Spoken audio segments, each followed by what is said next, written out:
各位同学，大家午安。那么今天很高兴，我们请到黄博士、黄韵如博士 Ruby 来跟我们演讲啊。他以前我的同事啊，所以那么我简单介绍一下黄博士黄教授，他在1999年拿到台大医学系的 MD degree 那之后就在台大妇产科接受 training 以及后来 fellowship 是在 surgical gynecological oncology 的 training 所以他大概癌症研究这方面特别是 ovarian cancer 这一部分。那么在住院医师这段时间，他当然开始也对研究也产生了兴趣所以2004年开始加入解剖细胞生物学研究所的 PhD program 开始读了同时有一个机会他拿到 FIGO 的 fellowship 那么去University of British Columbia 的那 Professor Nelly Ellsberg 做 ovarian cancer 的研究。当然那时候就已经是 focus 在 EMT 今天我们的题目这方面的研究做得非常好。那么在08年他拿到博士 PhD 的 degree 那之后到新加坡大学在他的 mentor 是Jim Paul Siri 那么做相关的研究。那之后呢就进入到新加坡大学的大学医院的妇产科以及Cancer Cell Science Institute 的这新加坡大学这 Cancer Cell Science Institute 做相关的研究，所以在这期间，当然他就发表很多这方面的研究的成果，很棒的 paper 那我不再一一讲了，因为很多了所以大家可以等一下从他的在讲的过程就会得到一些蛛丝马迹。那么到了今年的4月那经由这个玉山奖学金的玉山这个学者了program 这个 program 也拿回台湾，那么也通过医学院现在是医学系的教授所以非常高兴我们今天有机会来听Ruby 的演讲那么我相信是很棒的好，那 Ruby 请。谢谢陈所长。我必须要讲说，陈所长在我还是住院医师training的时候，是我们那个妇产科很帅的老师。对，okay.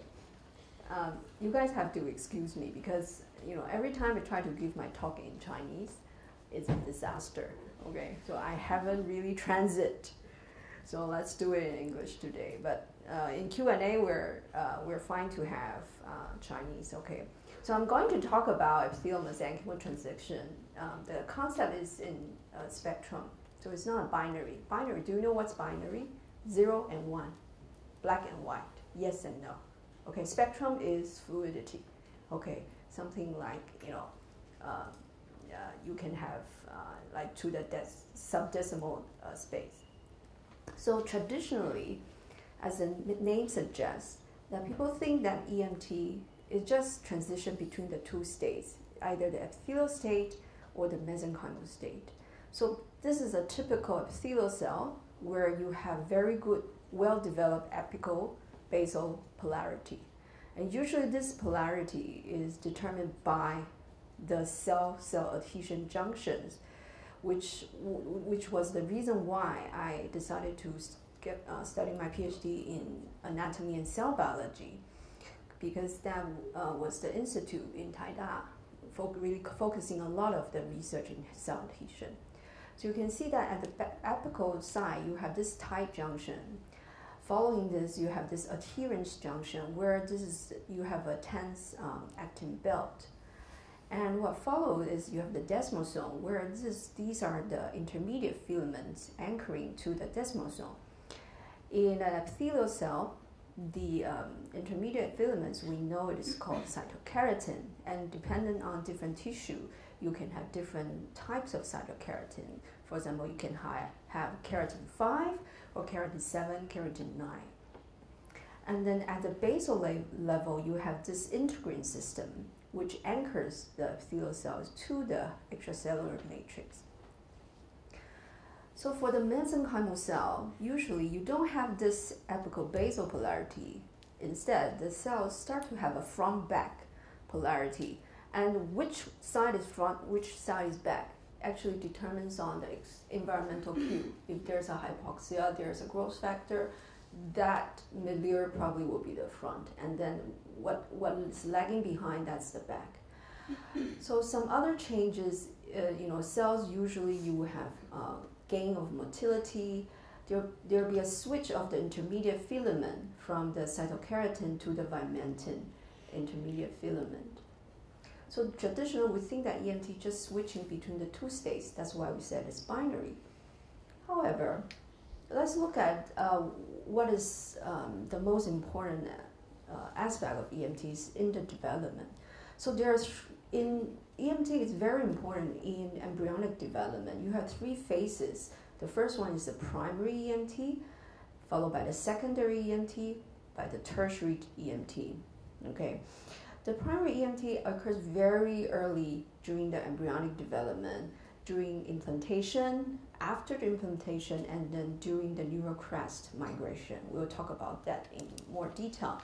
And the secondary EMT is when you start to have morphogenesis. For example, you have the mammary gland morphogenesis or the lung morphogenesis, or you have the somatite formation. And the tertiary EMT is where you have some defined substructure.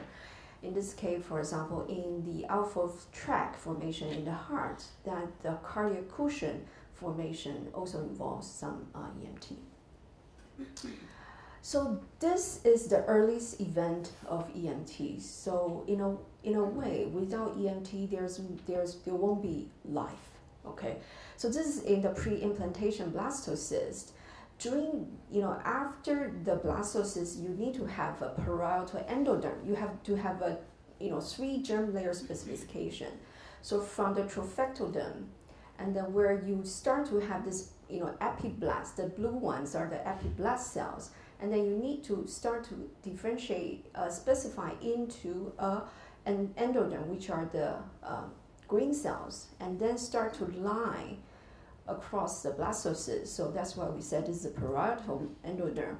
So this process actually, you see this is epiblast. These are sort of differentiated epithelial cells, and then the specification for the endoderm, the parietal endoderm, requires the cell to undergo EMT.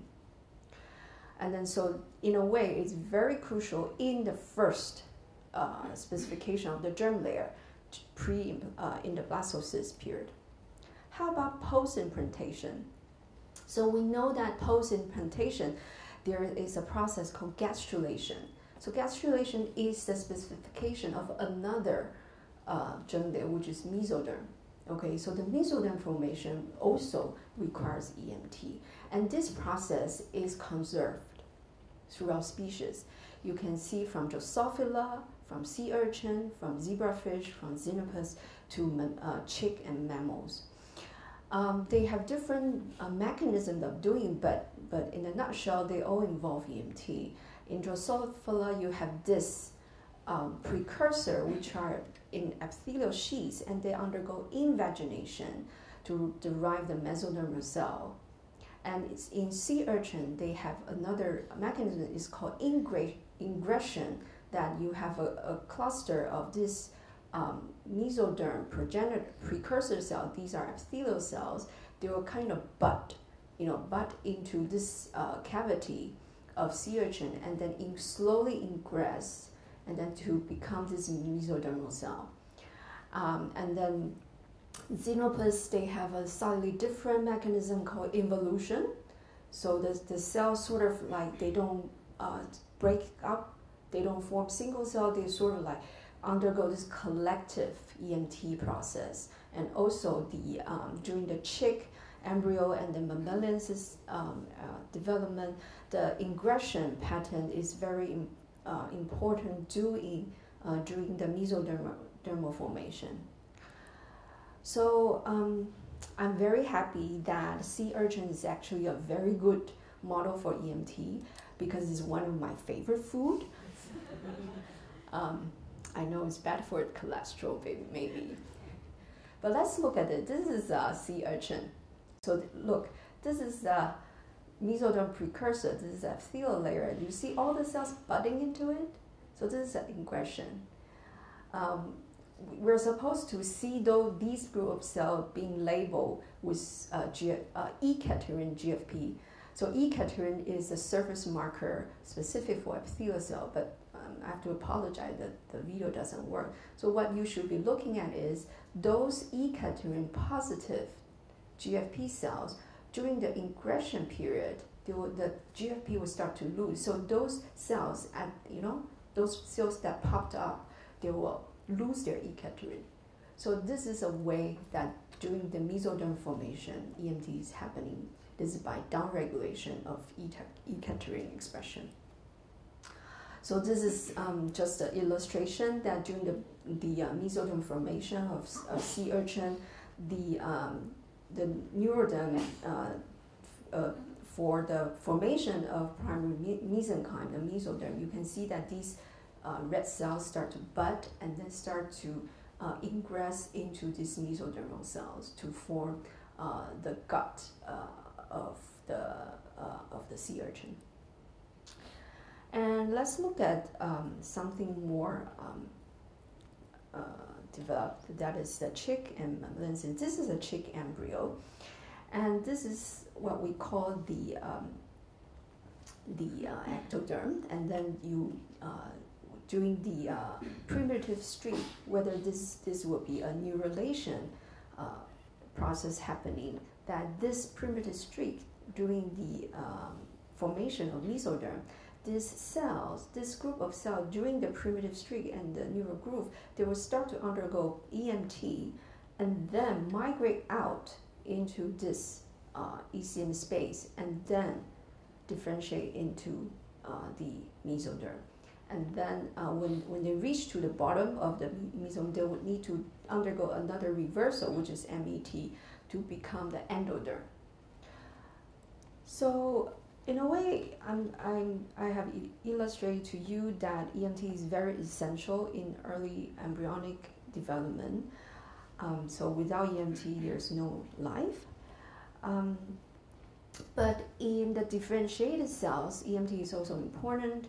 During the wound healing, your leading edge of the cells will actually undergo partial EMT to cover the wound.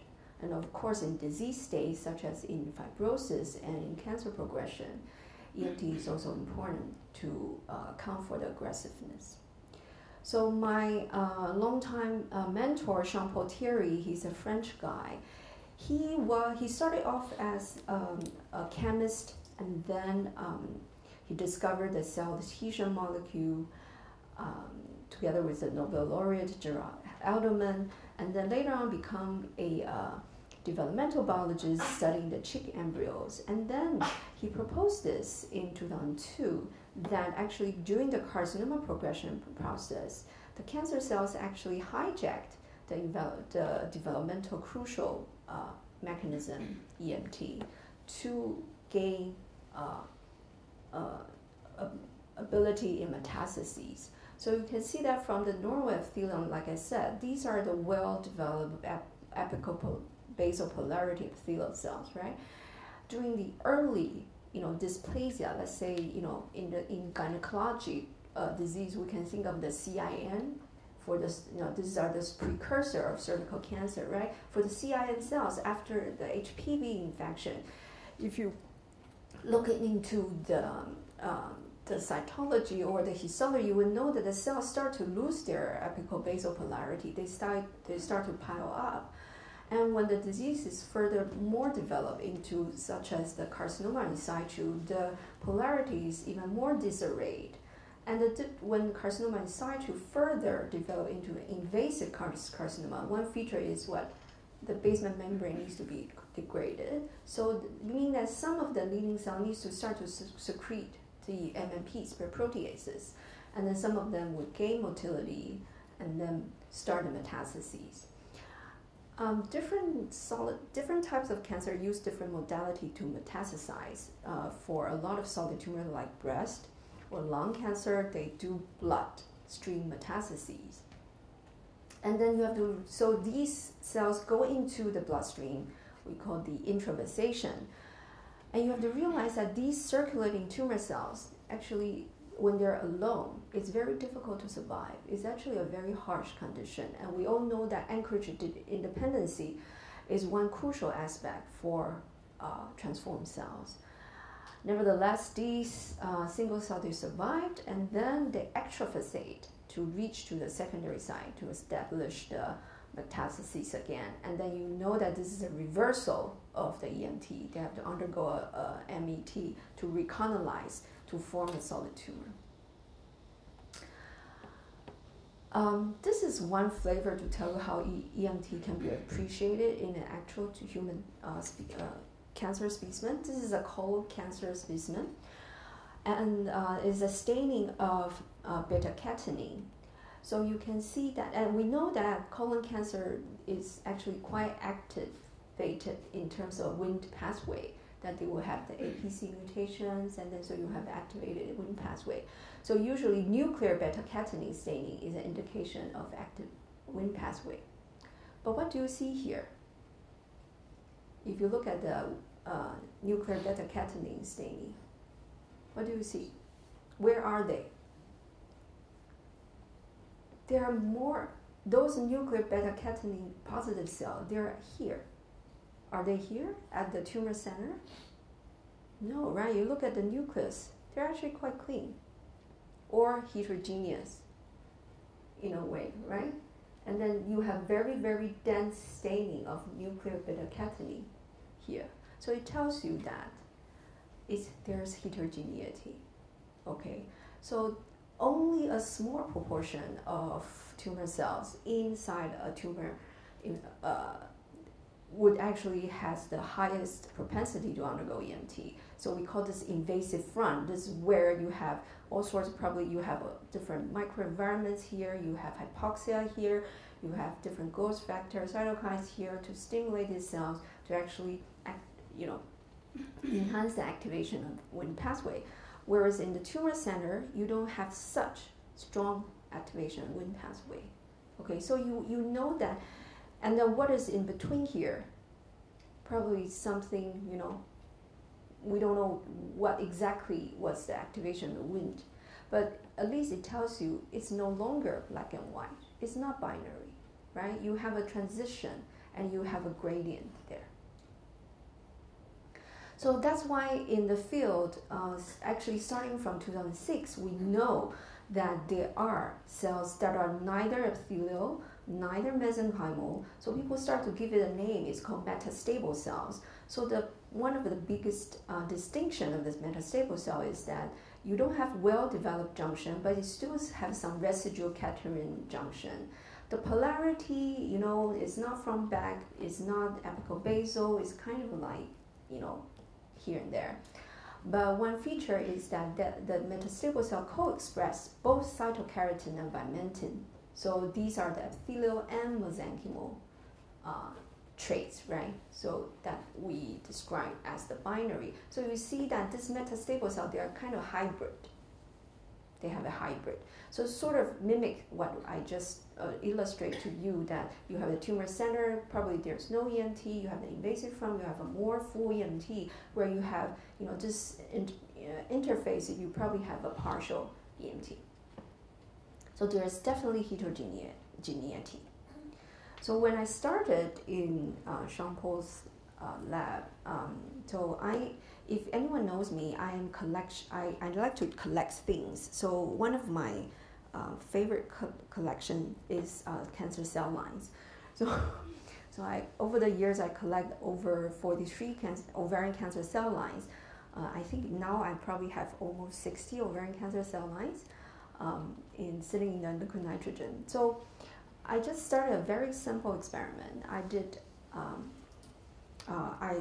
immunofluorescence staining for 3 markers. One is E-catenin, which is the epithelial marker, and the other is cytokeratin.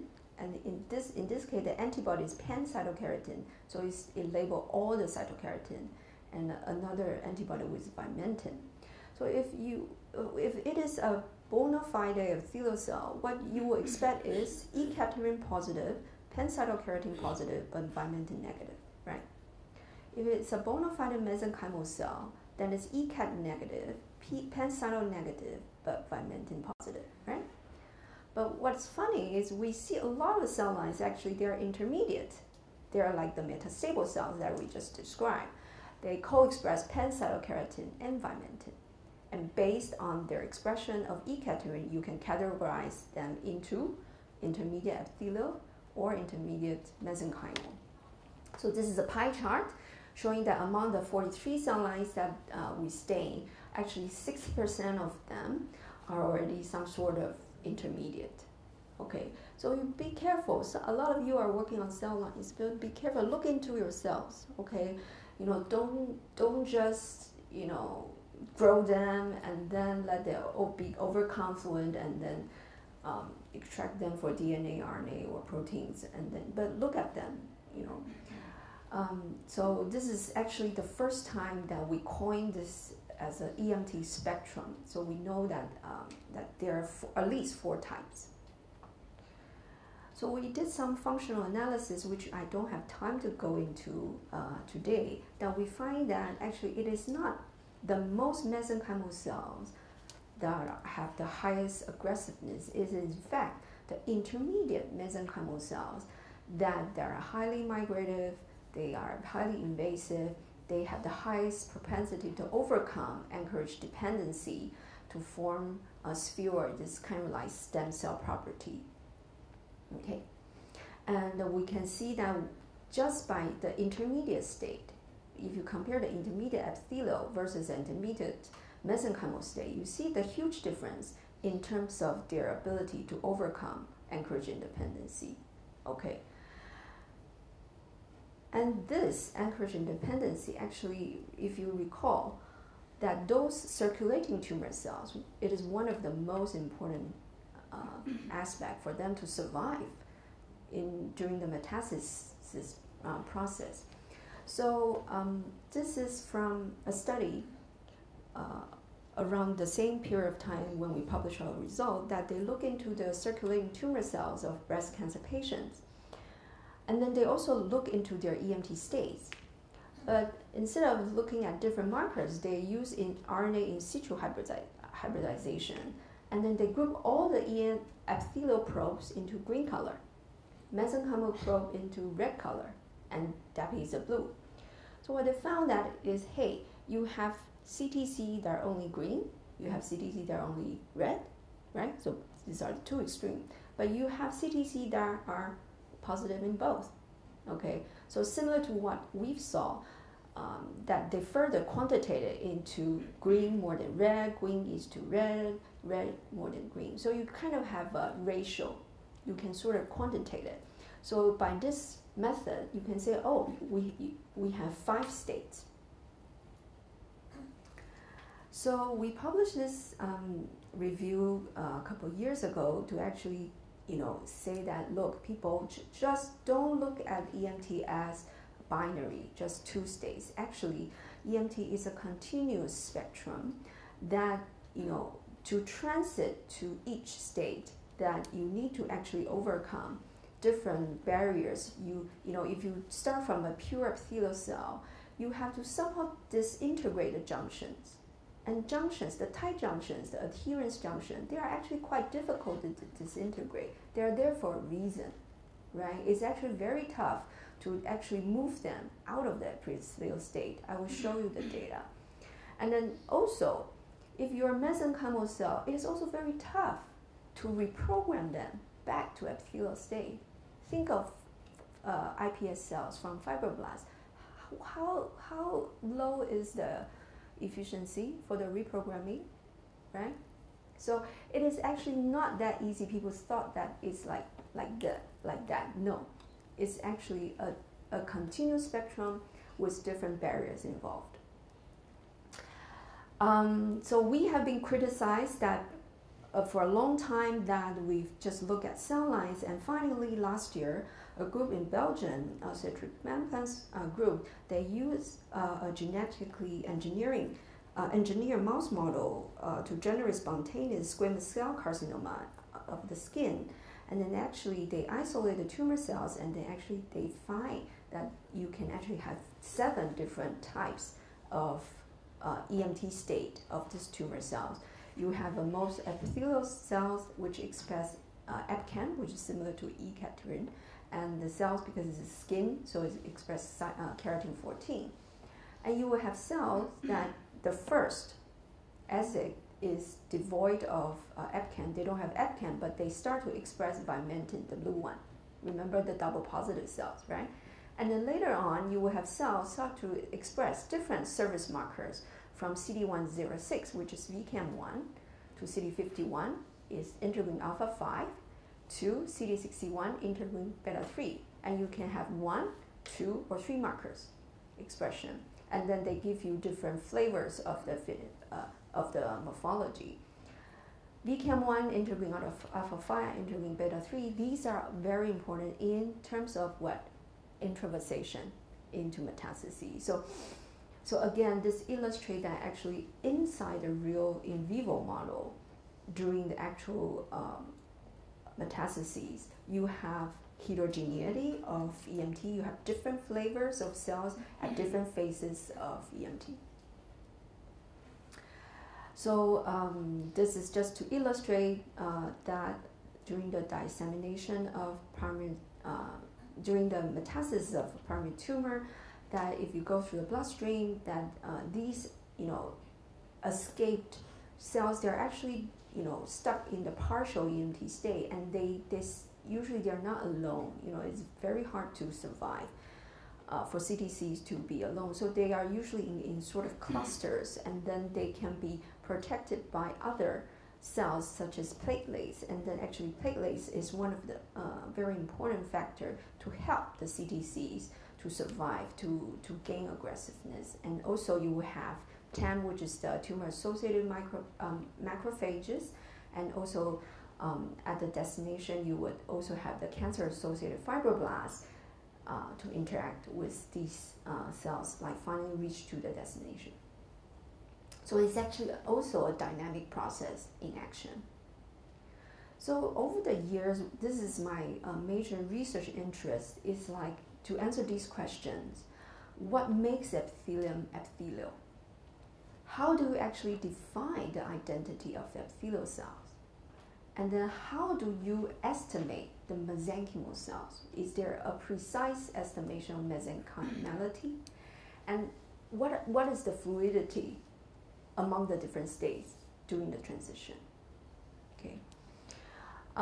So we've been looking at the transcription landscape a lot, because EMT, there are well-known EMT inducers. These are transcription factors, the ZEP1, ZEP2, ZEP family, SNEL1, SNEL2, the SNEL family, and also the TWIST1, the TWIST family. But lesser is known is for the EMT suppressors. Those are transcription factors that are important to safeguard the epithelial state. In this case, this is Granny halide 2, which is the gene that I will talk about. So during the transition, we mentioned that the cell needs to go through several morphological changes to change their adhesion system, to change their way to interact with microenvironment. They need to change their transcription machinery from the epithelial-specific machinery, which is Granny halide 2, or another transcription family, OVO family, or some splicing factors to control alternative splicing. This is ESRP1 and 2, and also some microRNAs, miR200, miR34A. These are epithelial-specific miRs. And also some long non-coding RNAs are emerging as well. And usually there are change of transcription factor, different waves. Usually the early wave induction is the SNEL family. The ZEP and TWIST family comes later.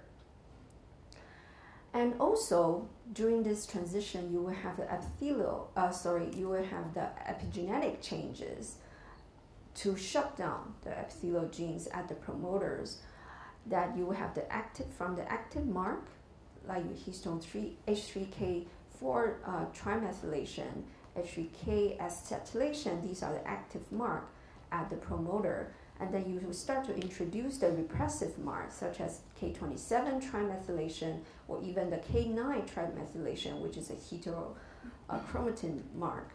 And then later on, you will have a final lock, which is the CpG methylation, to actually lock it into the mesenchymal state to completely shut down the epithelial genes.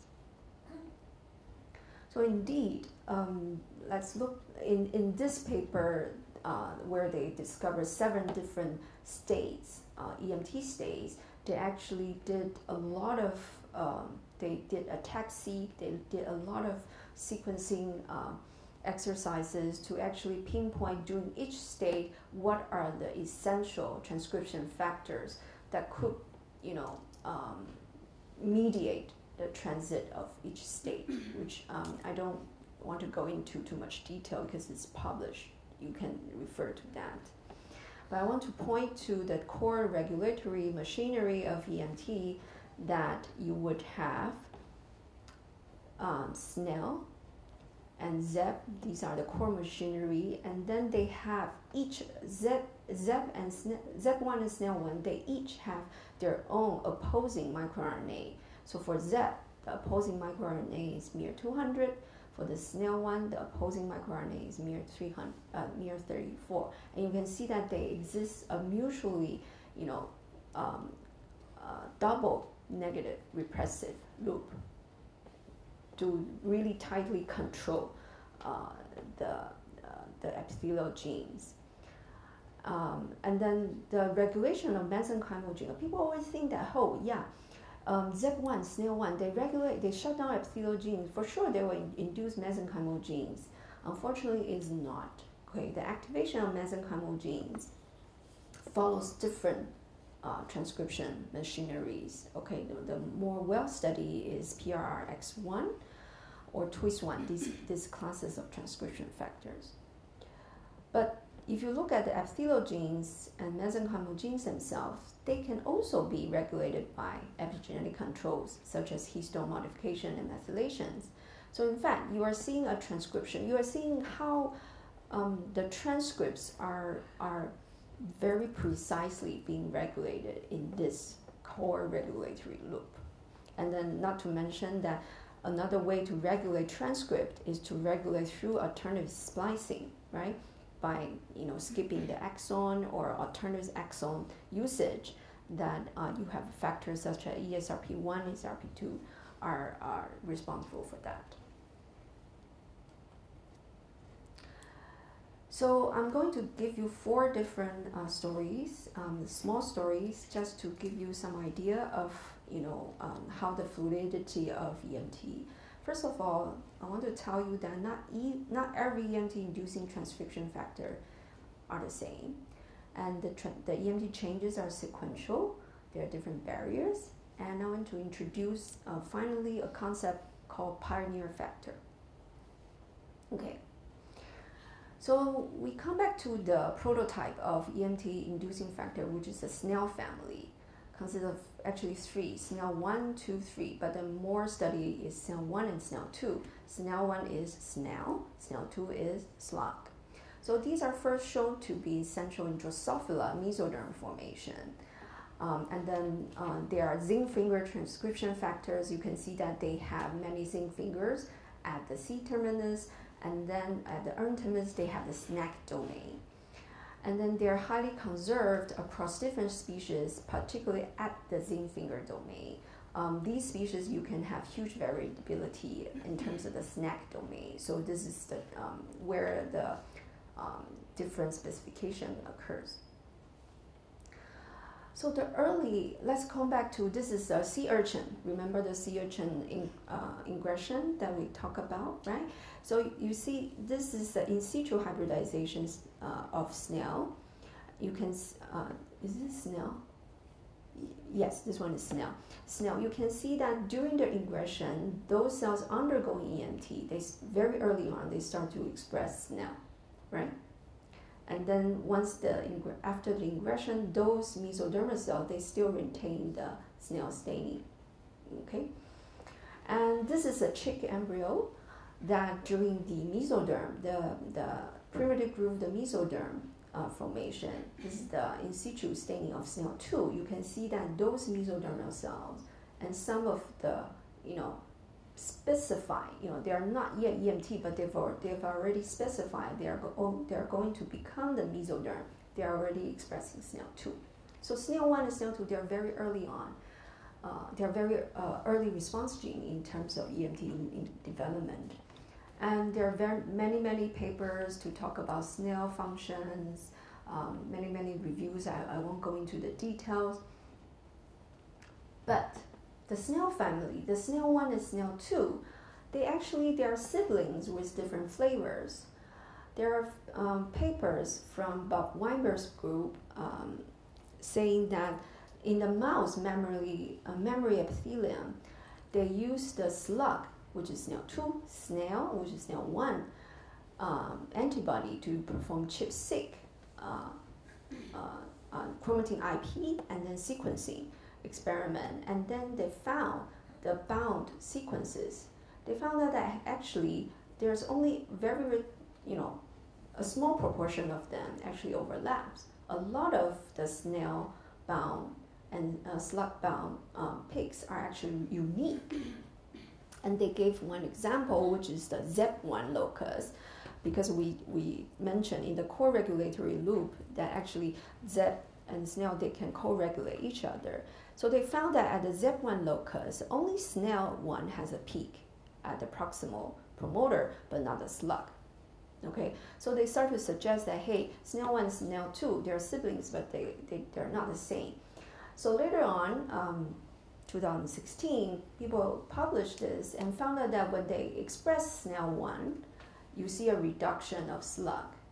Vice versa, when you express slug, you see a reduction of SNEL. Okay? So so we have a small study that just out last week. I'm very excited, even though it's in scientific report, but once the paper is out, it's out. So we compare all the ovarian cancer cell lines. We actually screen them for their expression for all the EMT factors. You can see that these are the Western blots for SNEL1 and SNEL2. So the PhD students in my lab, they need to be able to handle many cell lines and run many Western blots and like this. Okay, so you can see that for the epithelial cells, they express SNEL1. For the more mesenchymal cells, they express the SNEL2. And then they're kind of like mutually exclusive, right? So we did, this is RT-PCR. We did a correlation of their expression. You can see they have such a nice anti-correlation with each other. So where there's SNEL1, there's no SNEL2. Where there's SNEL2, there's no SNEL1. It's very difficult to find a cell line that you express both. You have some, but yeah. Okay, like this one, you have co-expression of SNEL2 and SNEL1, right? So what we did was we overexpressed SNEL1 because SNEL1 is relatively a short gene. It's very good. It's very easy to manipulate in the 429 cell. So 429 is, where is 429? 429 is here, right? So it has abundant SNEL2 but very little SNEL1. So we overexpress SNEL1 in this cell line. And this cell line is an intermediate epithelial cell line. And then what we found was that when we overexpress SNEL1, the SNEL2 goes down. And then the cell undergo EMT changes.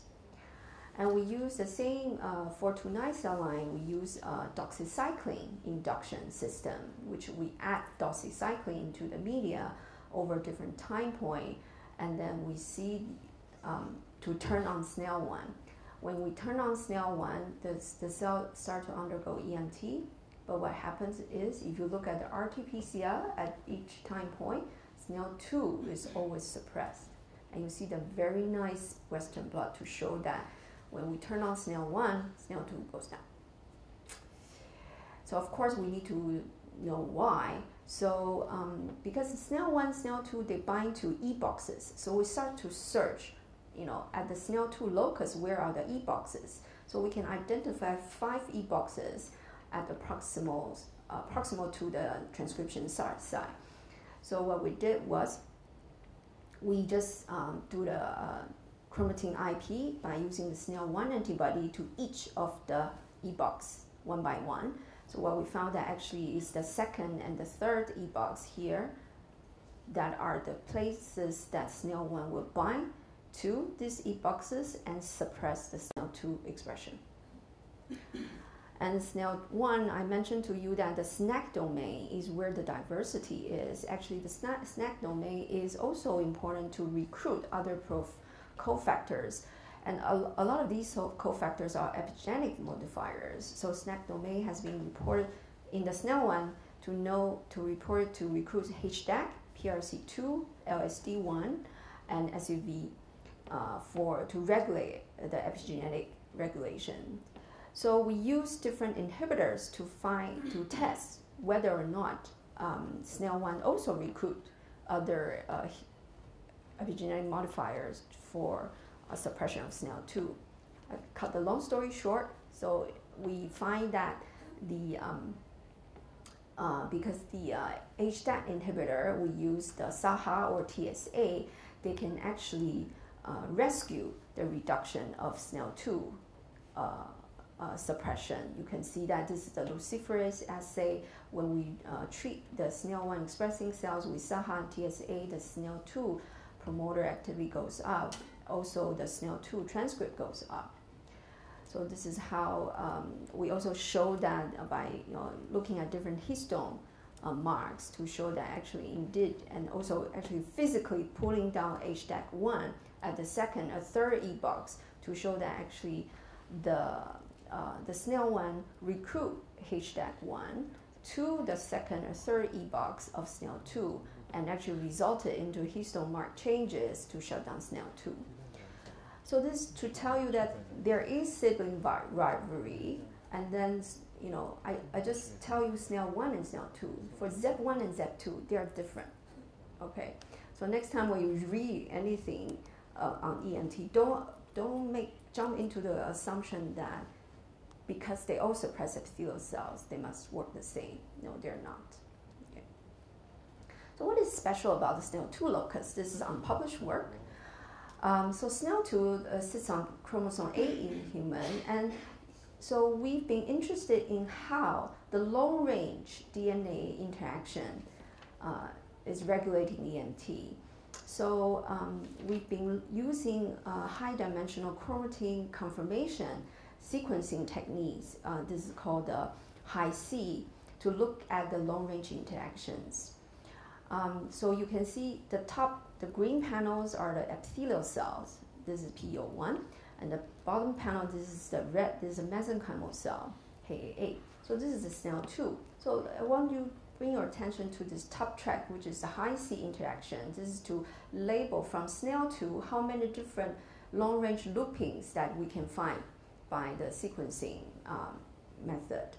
So you can see that the epithelial cell, you have very few long-range interactions, whereas in the mesenchymal cell, you have a quite busy interactions. So this is where we find this is a very distant enhancer from the SNEL2 gene. This is about 600 over megabase away. That in the epithelial cell, you can see that they are predominantly occupied by repressive mark. You can see very low active mark, K4 trimethylation, K4 monomethylation, K27 acetylation, these are low, but the repressive mark, K27 trimethylation, these are high. However, in the mesenchymal cell, it's the opposite. You can see that it's an open conformation where you have all the active marks, K4 trimethylation, K4 monomethylation, K27 acetylation. So we know this is an important enhancer site with a busy interaction with the SNEL2 gene. Sorry, it's 640 kb away, it's not megabase away. So to prove that long-range DNA interaction, so there are techniques that you can use now. It's called chromosome conformation technology. In a nutshell, it's very similar to you do the chip chip technique. You cross-link the chromatin, okay, and then you digest the cross-link chromatin using different restriction enzymes. You have to actually study the region that you want to study and to find the RE sites, and then to see, for example, here if I want to look at this range, and I have to make sure which RE that I can use to cut out the fragments. Okay, so you use the RE to digest the cross-linked chromatin, and here people can use antibodies if you want to enrich with certain transcription factors. It's called the PET technique. Okay. And then later on, you have this nick after RE digestion, right? And then you use the proximity ligation concept. You ligate them. So proximity ligation is if they're very close, you can ligate them. If they're very far apart, you cannot, right? So you would have, so in theory, if they're in cross proximity, you can religate them into a loop. And then you do the reverse cross linking, and then you do, if it's a one-to-one interaction, you just do a simple qPCR or semi-quantitative qPCR. If you want to do genome-wide, then it's called, you just send for sequencing. That's how we end up with the high-C data. So I show you that we prove with the 3C qPCR technique that indeed the SNEL2 locus in the mesenchymal HAA cell, they have a much higher interaction frequency. And when we use an isogenic cell line to transit from the mesenchymal to the epithelial state, we can see the reduction of the interaction frequency. So suggests that yes, during the the state transition, that you will have certain locus that their long-range DNA interaction also changes. What we don't know is whether in the sibling rivalry story, whether SNEL1 actually disrupt the SNEL2 long-range interaction. So this will be something that I will be working on here in NTU. So the second message is EMT changes are sequential. So I introduced another epithelial transcription factor. This is called grainy head family. So, as whatever genes that when they have a funny name, it must be identified by Drosophila. So it was also first identified in Drosophila. So probably the fly has grainy head. The head is probably grainy. No, it has a isoleucine-rich transactivation domain at the N terminus, a very large DNA binding domain, and at the C terminus there is a dimerization domain. So actually, grainy head 2 will homodimerize or even heterodimerize with its own family members. So in mammalian system, there are two families, grainy head 2 and CP2. So in Homo sapien, you have grainy head 1, 2, 3. And it's very important in embryonic development, morphogenesis, and wound healing process. So in development, also, so all these genes, you always can find a corresponding phenotype during early development. So during early trophoblast development, it is important to regulate the branching morphogenesis. And the knockout mice phenotype actually have defect in the neural tube closure.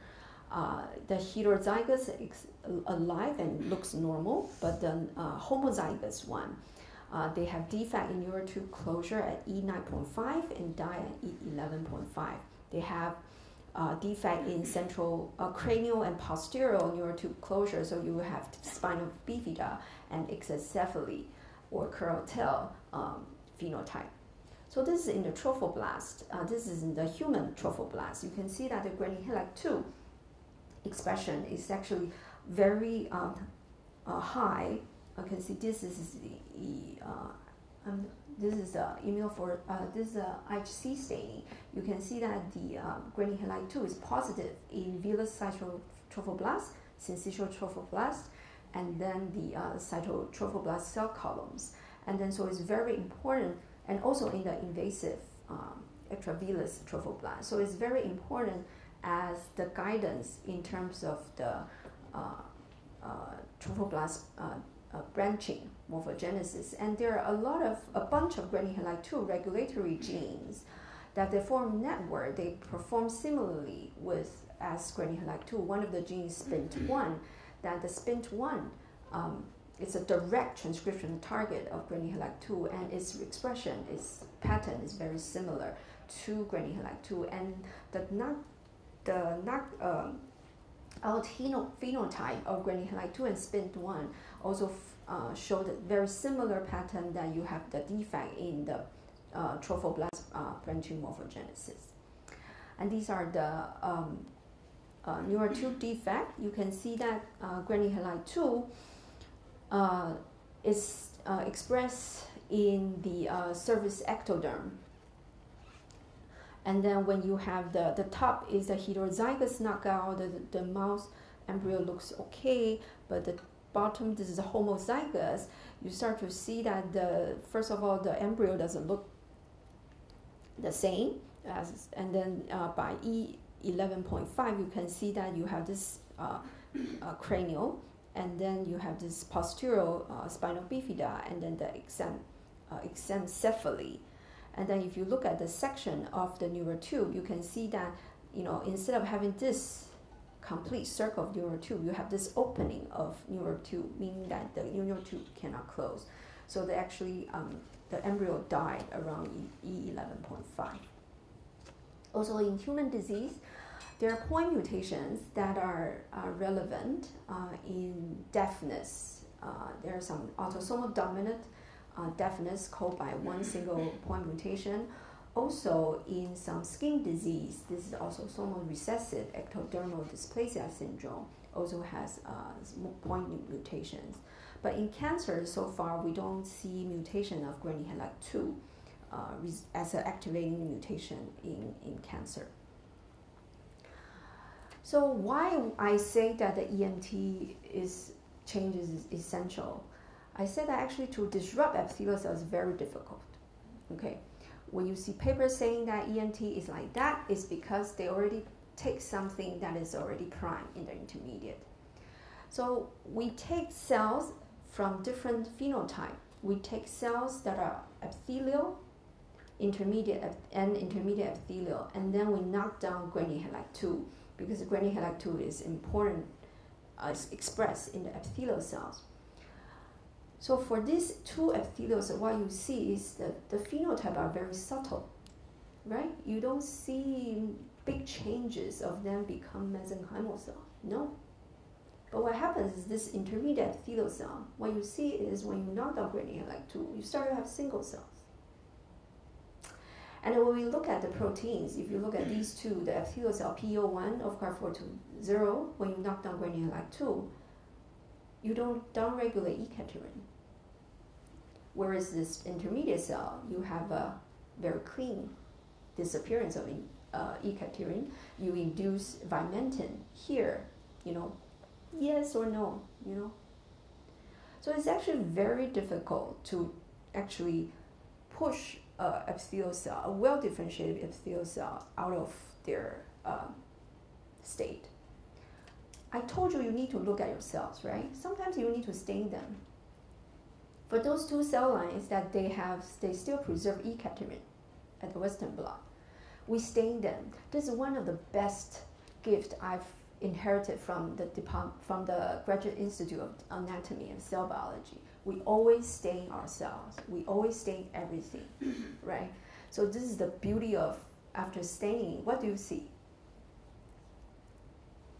You see the E-cadherin, cytoplasmic E-cadherin start to show up in these two knockdown cells, right?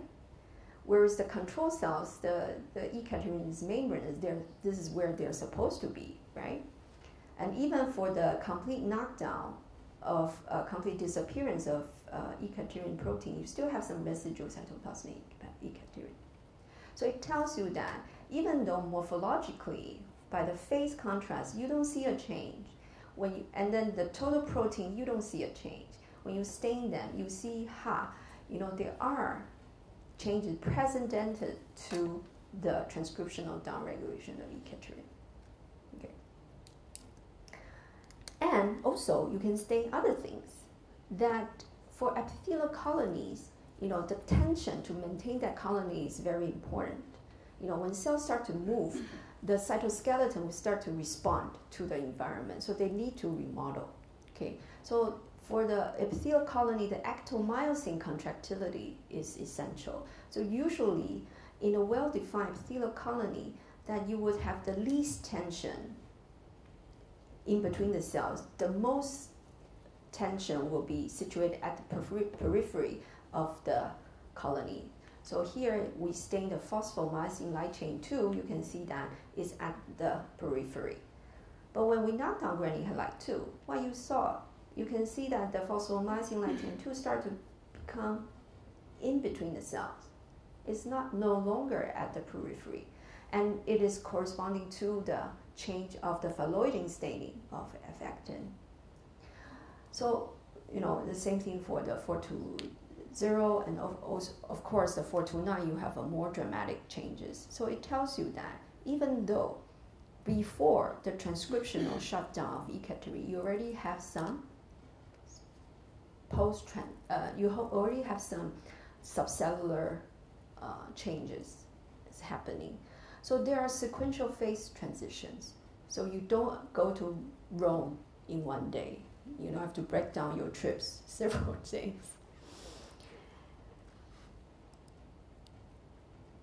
So these are the movie of these two epithelial cells that I said they are very hard to induce an EMT phenotype. Not only you have to look at the cells, maybe you have to look at them even longer by making a movie, right? So you see the difference. Do you see the difference? Oh, okay, let's just look at the two bottom. This is a very nice epithelial cells, the control. You see like they circle, but the cells, they still stay inside the colony. They don't break apart, right? They are a very nice community. Whereas the granny halide 2, remember, they still have E-caterin but cytoplasmic. They still look epithelial in terms of under the phase contrast, but when you start to look at them, they sort of try to stay in the same colony, but they also have, they start to have the drive to leave each other, right? They're on the way, but they're not fully mesenchymal yet, okay? So, so when you look at literature of EMT, or when you want to study EMT, you have to always bear in mind, where are your cells? What is your starting point? How far can you push it? Okay, the phenotype you're seeing, is it because that, like, don't blame your students like, hey, how come I don't see a phenotype? Because that's how it is. Okay. So because there are sequential changes, so there will be different barriers. Okay. So I talk about granny halide 2 a lot because this is a transcription factor that we work. That when we knock down granny halide 2 in this intermediate epithelial cell, that we see the upregulation of ZEP1. And vice versa, when we upregulate ZEP1, which is the EMT inducing factor, we see a downregulation of granny halide 2, also the downregulation E-caterin. So they form a double negative repressive loop. And granny halide 2 boosts E-caterin, and ZEP1 suppresses E-caterin, and they suppress each other. Okay, and then we can show in this paper that by rescuing near 200, we said near 200 is opposing ZEP1, right? Then we can rescue the phenotype. Okay, so all is good. This is in OFCAR 429. But we were very ambitious to see, hey, whether we can reverse the mesenchymal cells. Because reviewers will ask that, right? We did the same experiment. We took the mesenchymal cell, look, they're very mesenchymal. We overexpress granny halide 2, nothing. We saw nothing. There are granny halide 2 into the cell, but nothing. Not even E-caterin was rescued, not even phenotype. What we can see is when we look at the OFCAR 429 knockdown line and rescue the granny halide 2, we can see a partial rescue of the phenotype. See, this is a control knock down guanine halide 2, you have upregulation ZEP1, downregulation of E-cadherin. We overexpress guanine halide 2 here. Okay, a little bit of rescue of E-cadherin. So we ask why. Whereas you here, you downregulate ZEP1, you can get a very nice downregulation and rescue of E-cadherin, right? So they're not equal. So we ask why. The transcription factors are there, but it's not working. Why? So the problem, so it must be the target DNA sequences are not accessible for exogenously induced guanine halide 2. So we went to test that. So we took the E-cadherin, which is the transcription target of guanine halide 2. So this we test the E-cadherin promoter and E-cadherin intron 2, which is where guanine halide 2 binds. I will compare the control cells and then the knockdown cells. So we look at two markers: K4 trimethylation, active mark; Ka27 trimethylation, repressive mark. What do you see? At the intron 2, where guanine halide 2 binds, you see the active mark goes down, the repressive mark goes up. The same thing at the promoter, right? And then we check with cells at different position of the EMT gradient.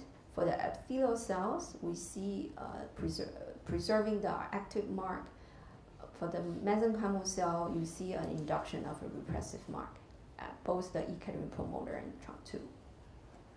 So we come up with this idea that guanine halide 2 is actually a very important epithelial gatekeeper. It binds to its binding sites, and then it keeps it keeps transcription factor like ZEP1 away.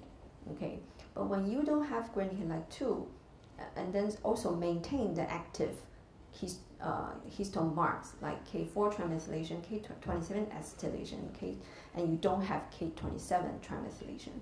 When you don't have guanine halide 2, what happens is you lose those active marks, and you start to have this repressive mark, and then your histone start to be more, not accessible, and you induce the ZEP1 to come to the promoter to shut down the epithelial genes. And we further test the idea by, using the inducible system again, to use the doxycycline inducible system to do the rescue. So here we use the intermediate epithelial cell 429, knock down guanine halide 2, and then rescue it back by the TET inducible system to their intermediate epithelial state. Further, we use another terminally differentiated mesenchymal cell, HAA, turn on the DOX to try to further rescue it to an intermediate state. Let's see how the data look. You have to bear with me. You have to follow me. So this is intermediate cell line, okay? 429, control.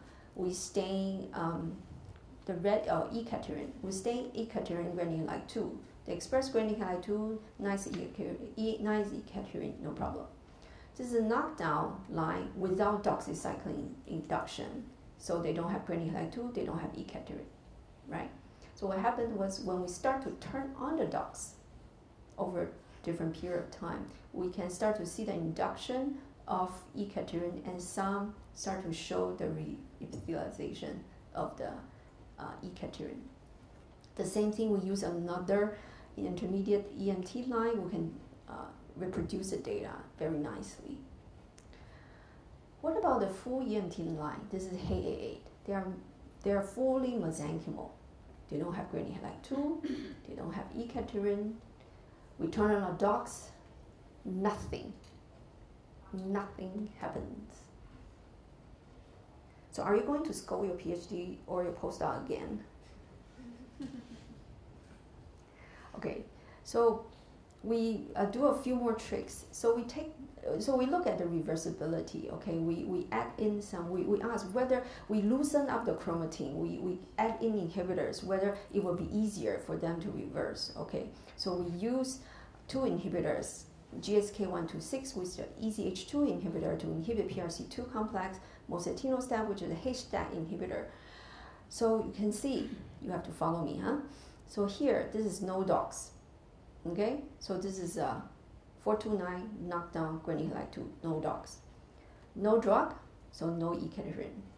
We add EZH2 inhibitor, nothing, right? We add mosetinostat, HDAC inhibitor, you start to induce ECAD. We co-treat them, even more enhancement, okay? What happens when you have the dogs? When you start to introduce granular halide 2, granular halide 2 only a little bit. You have to believe that this p-value thing, there's something there. And then when you add in the EZH2 inhibitor, hey, much more E-cadherin transcript. You add in DOX and HDAC inhibitor, even more augmentation. 3 of them combined, granular halide 2, EZH2 inhibitor, HDAC inhibitor, much more augmentation.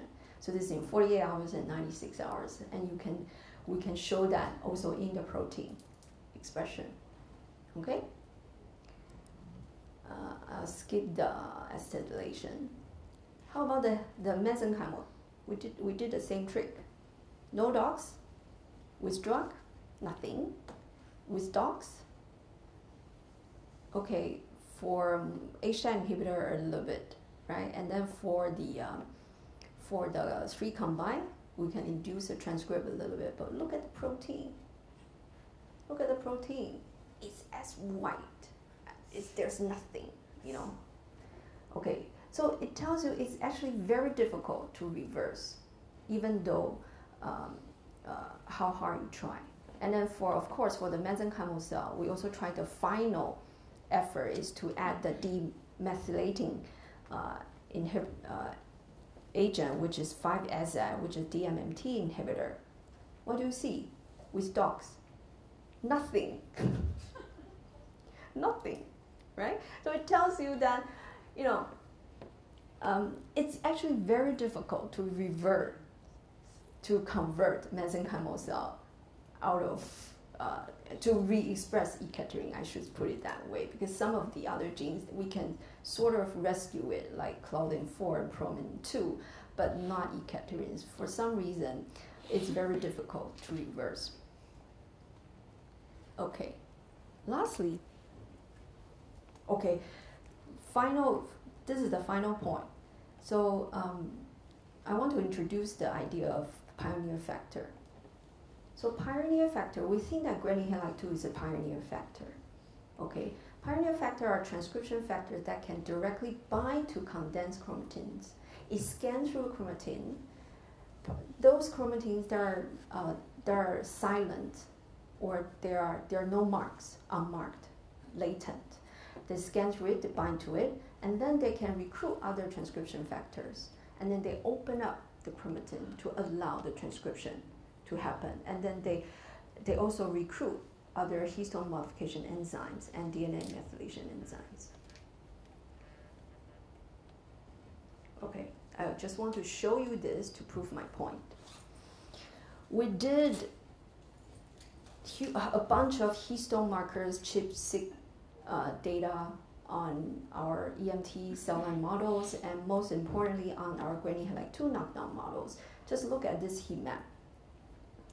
That these 3, these are the active marks. These 2, they are the repressive mark. So we specifically look at the granular halide 2 binding sites instead of looking at randomly at the whole genome. This is only at the granular halide 2 binding site. So each row is 1 gene. So what you see when you knock down granular halide 2, what happened is your control cells, when you look at the chromatin state, most of the chromatin states of the gene change from the active to a latent. Latent is because we look at 5 histone marks. The latent phase, they don't have any of the mark. Okay, they don't have any of the mark. If it's heterochromatin, it's K9, right? If it's a poise, it's a double positive of K27 trimethylation and some active mark. PRC2, definitely K27 trimethylation. But you see a lot of the active gene actually goes back to a latent phase. This is we call the unmarked, or more, we're not sure whether this is close. I can only say these are unmarked chromatins. And remember, when we do the rescue experiment by TET to introduce the granular halide 2 back to this ACH granulin-2 cell lines. What happened is the granulin-2 will actually bind to this latent, unmarked DNA chromatins. So that's why we think that granulin-2 in this case actually is working as a pioneer factors. So this is the final slide that I introduced to you, that granulin-2 is a very important epithelial genes. It works on both promoter and enhancers, and then it repels the repressive information like DNMT, PRC2, repressive TFs, and class 1 HDAC. And then when you don't have granulin-2, the epithelial genes get shut down by recruiting the PRC2, class 1 HDAC, DMNT, and repressive TFs to the promoter, and also to the enhancer, which I don't have time to go into the difference between the promoter and enhancer, that the HDAC, class 1 HDAC also comes in to change the histone marks, and also the methylation of the CPG sites also start to become hypermethylated. And then when you imagine when the cells are at this state, when you try to reprogram them back to epithelial state by reinitiating granulin-2, that some of this latent chromatins or closed chromatins, granulin-2 is able to bind to it, recruit other cofactors, which I don't have time to go to tell you what are the cofactors to help to reinitiate the epithelial gene, to reinitiate the epithelial transcription. So with that, this is the conclusion. Today you learned that EMT is a spectrum consisting of intermediate states, so please don't stick to the binary concept. And you also learned that there is a very important gatekeeper for epithelial state, which is called granulin-2. And it controls transcription, it controls epigenetic regulation, and the loss of granulin-2, depending on where you are on in terms of EMT spectrum, gives you a sequential changes of the EMT execution. And the global EMT spectrum actually requires a delicate balance of the transcription, histone modification, and methylation control. And then the genome needs to adapt to all these changes, because we know DNA are not linear. They're packed inside the cell. They're packed inside the nucleus. They have territories, they have domains. How do these domains, this landscape, adapt to this fast changing differentiation? Remember, the EMT in development can occur within 1 day, within a few hours. How does a packed genome, can you imagine if a gene is, if the genome needs to release from the heterochromatin to the euchromatin and then allow the transcription factor to work, machinery, no, it cannot. It's too slow. So there must be a way, a roadmap that allow this fast transition to happen. So with that, this was the team I had when I have the most people in Singapore, 13 of them, I think, yes. And it's me and Ving Yi, she's here, she's a postdoc mainly responsible for granulin-2 work. I will have some of them joining me in Taiwan. Jieru, I hope she will come soon at the end of June. Vignesh, my postdoc, he's working on cohesing complex. This is how we think that granulin-2 would, mediate the long-range DNA interactions. And then Eddie, this is my PhD student. He's also joining me for postdoc here. That he's working on the higher order genome adaptation confirmation in terms of EMT. So I'm now sponsored by the Urchin project. Thank you.